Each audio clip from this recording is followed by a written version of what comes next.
Éphéméride.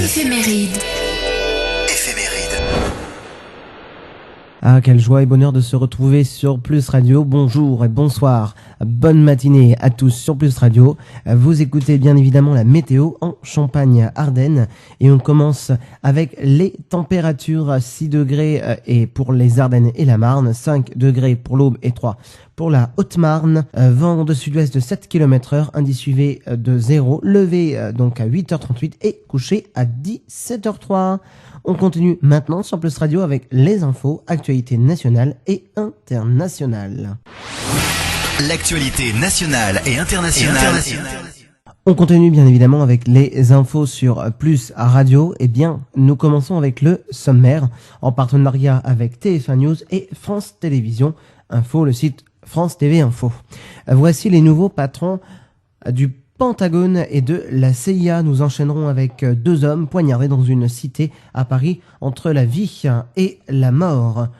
Un groupe de filles agresse violemment une lycéenne. Hollande renonce au parrainage citoyen des candidats à la présidentielle. Et maintenant, c'est le mariage des homos. Payon ravive-t-il vraiment la guerre scolaire ? Et on terminera par le FN ira manifester contre le mariage des homos, mais sans Marine Le Pen. Eh bien, continuons avec les 6 infos qu'il faut absolument retenir dans l'actualité. La première, voici les nouveaux patrons du Pentagone et de la CIA. Barack Obama a annoncé lundi qu'il nommait le républicain Chuck Hagel au Pentagone et John Brennan, son conseiller pour la lutte antiterroriste à la CIA, à la place du général David Petraeus, qui avait dû démissionner après la révélation d'une liaison extra-conjugale, des choix risqués. Le président des États-Unis, Barack Obama, a annoncé lundi qu'il nommait l'ancien sénateur républicain Chuck Hagel comme secrétaire de la Défense et son conseiller antiterroriste John Brennan pour diriger la centrale américaine du renseignement CIA. Monsieur Hagel est le leader que nos soldats méritent, a affirmé Obama lors d'une allocution à la Maison-Blanche où il a aussi loué à Brennan et notamment son travail inlassable et son bilan en matière de lutte contre le terrorisme. On enchaîne bien évidemment avec 2 hommes poignardés dans une cité à Paris entre la vie et la mort. Suite à une rixe lundi soir dans le 17e arrondissement de Paris, 2 jeunes hommes âgés de 16 et de 20 ans ont été poignardés. Leurs pronostics vitaux sont engagés. 2 hommes se trouvaient lundi soir entre la vie et la mort après avoir été poignardés lors d'une bagarre dans une cité du 18e arrondissement de Paris, a-t-on appris lundi de sources proches de l'enquête. Lundi, en fin d'après-midi vers 17h30, 2 jeunes hommes âgés de 16 et 20 ans se sont réfugiés dans le foyer situé au niveau du boulevard Kellermann dans le 18e arrondissement. Ils ont expliqué aux personnes qu'ils les ont alors recueillis qu'ils avaient été poignardés lors d'une rixe dont l'origine reste à déterminer dans la cité de l'Amiral Mouchez, toute proche.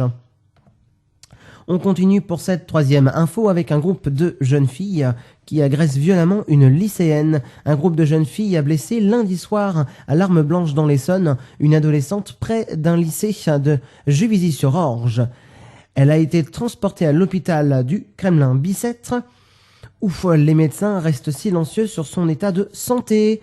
Une adolescente a été blessée à l'arme blanche lundi soir après avoir été violemment prise à partie par un groupe de jeunes filles à proximité d'un lycée de Juvisy-sur-Orge, Essonne, a-t-on appris auprès de la police et du parquet d'Evry. En sang, elles auraient aussi réussi à prévenir une amie à la sortie des cours. Maintenant, c'est Hollande qui renonce au parrainage citoyen des candidats à la présidentielle. François Hollande se dit très attaché à la République exemplaire lors de ses vœux au Conseil constitutionnel. À l'Élysée, le lundi 7 janvier, le président de la République a donc annoncé quelques mesures destinées à moderniser la vie politique française tout en éliminant l'une des propositions au rapport Jospin sur le sujet. Pour donc Plus Radio, France TV Info revient sur les annonces de François Hollande. Les parrainages citoyens aux abonnés. Les parrainages citoyens ne remplaceront pas les 500 signatures pour être candidat à la présidentielle, du moins jusqu'en 2017. Les anciens présidents ne seront plus membres de droit du Conseil constitutionnel. En revanche, François Hollande a retenu une autre préconisation de ce rapport Jospin. Le président de la République veut supprimer le titre de membre de droit du Conseil constitutionnel accordé aux anciens chefs de l'État. François Hollande souhaite que cette décision, prise dans le cadre des réformes des institutions, ne soit pas rétroactive et s'applique à partir de lui-même. L'assuré de l'indépendance de la justice. Le président de la République s'est par ailleurs déclaré favorable à une réforme constitutionnelle destinée à consolider l'indépendance du Conseil supérieur de la magistrature et de consacrer son rôle dans la nomination de la hiérarchie du siège et du parquet. Et pour terminer, améliorer les conditions de financement des campagnes électorales.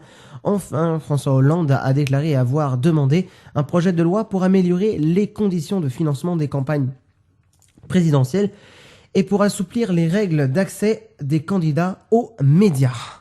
On continue bien évidemment avec le mariage des homos. Payon ravit-il vraiment la guerre scolaire ?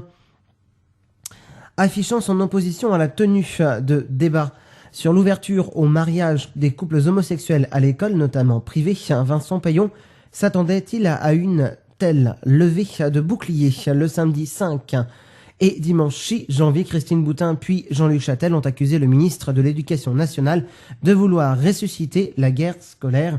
Vincent Payon a dû se défendre lundi 7 janvier au micro de RTL. Pour nous, on écoute bien évidemment cette interview retransmise par France TV Info. Pour Plus Radio, bien sûr. J'étais le premier ministre de l'histoire de la République à faire sa première visite devant les parents d'élèves de l'enseignement libre. Donc je lisais encore des titres ce week-end, je désignerai les catholiques. Je promeus dans ce pays depuis des années une laïcité ouverte, qui n'est pas anti-religieuse. Et il n'y aura pas de guerre scolaire. Mais nous sommes comptables. L'avez-vous pas, bien entendu. Ne l'avez-vous pas rallumé malgré vous? Mais non, malgré vous. Tout le monde veut de la polémique. Et certains petits esprits veulent là encore prendre les enfants en otage d'un débat d'adultes. Non. Ma responsabilité de ministre de l'Éducation, c'est de ne pas importer dans l'école des débats qui sont des débats qui doivent avoir lieu dans la société. Les opposants au mariage la bienveillance, ne sont pas homophobes. Si.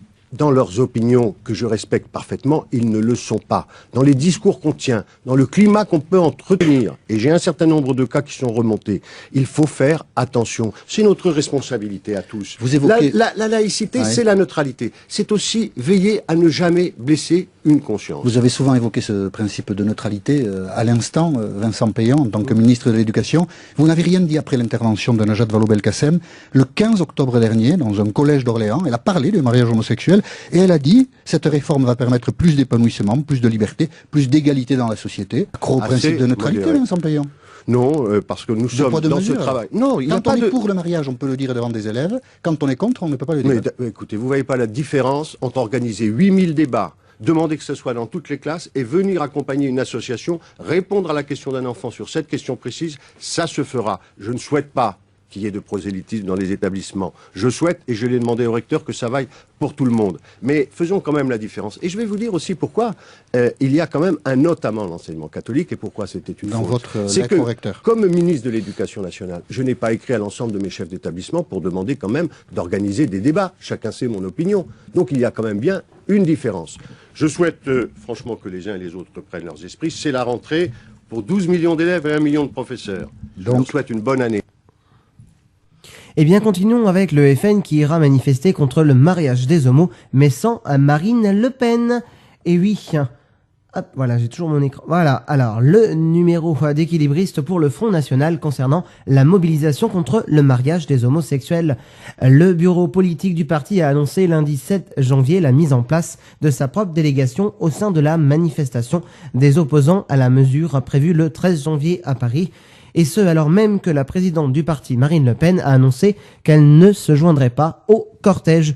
Le Front National appelle ceux qui, élus, cadres, militants ou sympathisants, veulent exprimer leur opposition à ce projet de loi participant à la manifestation pour tous organisée le 13 janvier a retrouvé sa délégation porte-maillot en bas de l'avenue de la Grande Armée à 12h30, indique une notion du bureau politique du FN. Voilà, vous avez écouté les 6 infos qu'il fallait absolument retenir. Vous êtes bien sur Plus Radio. On se retrouve juste après pour les infos médias sur Plus Radio. Retrouvez Plus Radio sur le www.dailymotion.com/plusradio, mais également sur le www.youtube.com/user/plusradio la Rémoise.